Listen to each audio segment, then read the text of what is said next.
wuxuu daawanayay nin maas xidhan oo sii jiidaya jirkiisa bila nafta ahaa. haddaad u fiirsato wuxuu qolkiisa ku rakibtay kaamira qarsoon oo nooc kale ah taasoo awood u siinaysay inuu sii arki karo mustaqbalkiisa. laakiin isla markii uu daaray kaamirada iyadoo oo live ah wuxuu arkay ninkii maaska xidhnaa oo sii jiidaya jirkiisa. isla markiiba inta uu naxay ayuu laabtoobkii isku daboolay, gacmihiisuna waxay bilaabeen inay gariiraan sababtoo ah wuxuu arkay isagoo dhintay oo la sii jiidayo.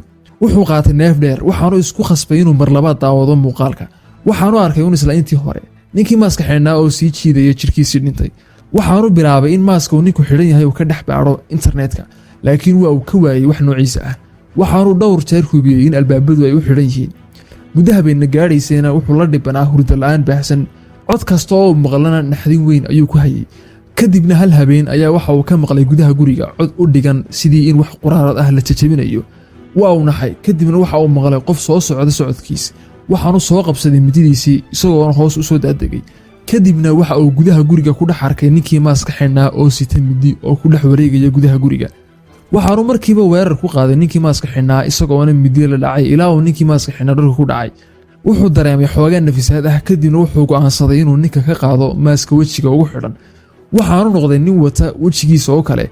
mar kale ayuu naxdin weyn dareemay isagoona khalkhalay.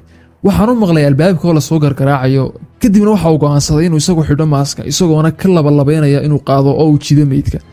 halkaasna waxa uu muuqaalkiisii u ekaaday midkii uu kaamirada ka daawanayay.